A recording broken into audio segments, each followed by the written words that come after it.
Make your choices a whole lot smarter. We've got you covered on Acro Drive. Now enjoy this video. The Kylaq is a highly anticipated product from Skoda as it enters a high volume segment. But there's a problem. There's no knee room for anyone over the height of 5 feet 10 inches. But that's been done in order to liberate a decent amount of boot space, and kudos to Skoda for that. But compromising on rear seat comfort for this in this segment may not be the best strategy. Another disappointment in the Kylaq is the amount of features that it has to offer. Not that it is lacking in essential ones, but its competition is way ahead in terms of what they offer. Bigger touchscreens, larger glass roofs, ADAS. But where it regains all ground is that engine and the way it performs. All its shortcomings are forgiven once you start driving it. The engine is peppy, fun, typical TSI behavior. The clutch is slightly heavy in this manual, but it has good feedback. Even though this torque converter is a great gearbox, giving the dual clutch with this would have been very nice. It handles really well too. The steering is quite precise with a point and shoot kind of feel to it, despite being slightly front heavy. Safe to say that if you're looking for a subcompact SUV that plants a smile on your face every time you drive it, the Kylaq won't disappoint. Another place it doesn't disappoint is the kind of safety assurance it has to offer. Sure, there's no ADAS, but its recent Bharat NCAP scores kind of make up for it. It is the highest scoring subcompact SUV there, way ahead of the XUV3 XO and the Nexon, the only two other models tested. Now on to prices. The base variant is quite cheaper than all its other rivals. Most of them are slightly more expensive, but only by a smidge. And at the top end, only a few are more affordable. So if you're looking for an exciting car to drive and rear seats aren't your priority, the Kylaq makes for a brilliant choice.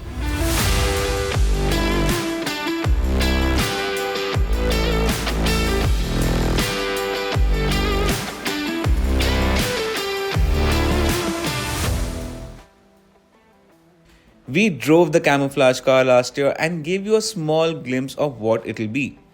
And then we gave you a full tour of the car but without any driving impressions.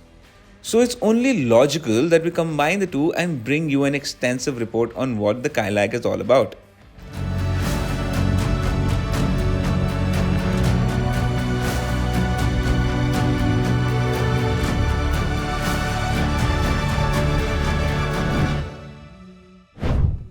We've talked about the design in detail in our first look video, but let's just quickly glance over what makes the baby Kylaq unique.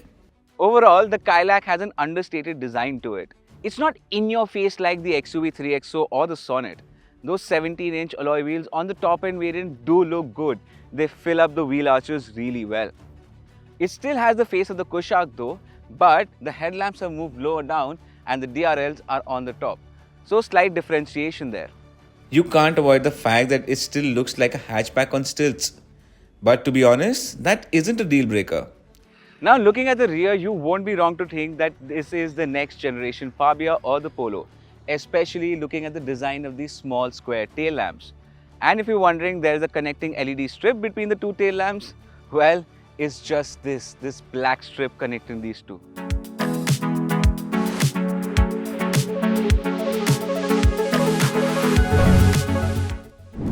Let me start by addressing the elephant in the room. If it can even fit in 3. The biggest problem in the Kylaq is the rear seat space. I'm 5'11" and the driving seat is set to my position and I have barely any knee room. That's despite the wheelbase being 2566 millimeters. So where has that space gone? Skoda has optimized it for the boot space. Frankly, the Kylaq could have done with a slightly smaller boot. What would you do with a 466-litre boot if your passengers can't really fit in the car? Like the exterior, the cabin too has an understated and clean design. Again, it's similar to the Kylaq in terms of how the AC vents are designed, and it too has a dual layered layout. It's quite comfortable here, but it kind of lacks its own identity, and that shouldn't have been the case though. So all the tech you see, the 10-inch touchscreen, 8-inch virtual cluster, wireless Android Auto and Apple CarPlay is only available on the top two Signature Plus and Prestige trims. The Signature has the smaller 7-inch unit with wired smartphone connectivity, And the base Classic doesn't even get either of the screens.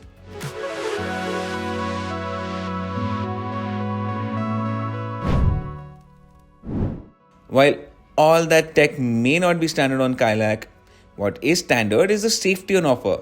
6 airbags, anti-lock brakes, stability control, 3-point seat belts with reminders for all are there right from the base variant. It's a shame it doesn't come with ADAS, but that point is redeemed by the superb Bharat NCAP safety rating. It recently got 5 stars for both adult and child occupant protection. It even outdid its rivals in terms of the points it earned. The Kylaq is the highest scoring subcompact SUV, followed by the Nexon and the 3XO. Others are yet to be tested.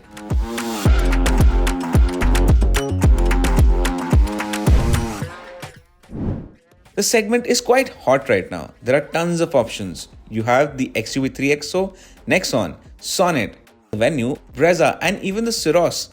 And all but the Brezza get a diesel engine. With the Kylaq, there's only a 1-litre turbo petrol, but that hails from the TSI family.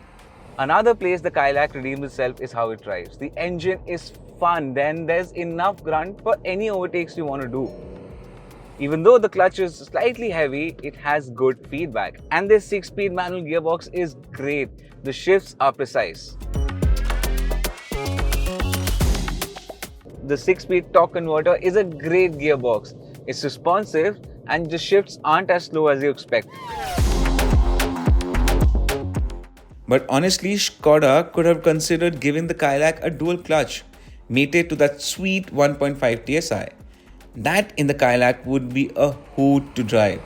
What if Skoda is reserving that for a Kylaq RS version? I'm probably asking for too much. Or am I? Skoda hints it might be on the way. Not coming before mid-2026. Despite being nose heavy, it handles really well. The steering has a point and shoot kind of feel to it. The ride is good too, there's little to no body roll. The downside is it's slightly on the firmer side. But it's not too bad though. The Kylaq is then for those who love driving. Those who don't prefer to sit in the back. If you intend to be chauffeured, this one ain't for you.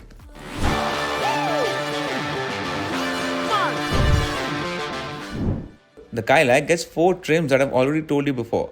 It's only the Classic that doesn't get an automatic. And Skoda has priced the Kylaq pretty well.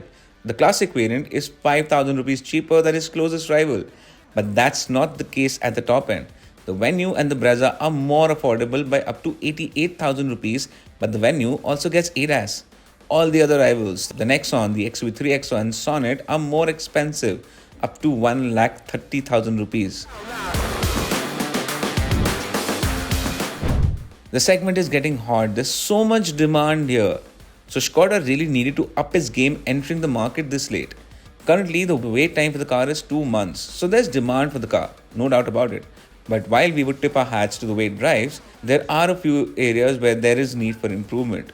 So it might not be our first pick in that segment, but the Kylaq deserves every bit of the attention it gets.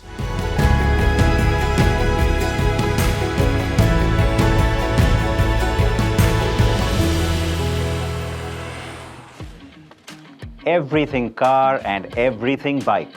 We got you. Here on Acco Drive, our expertise for your ease.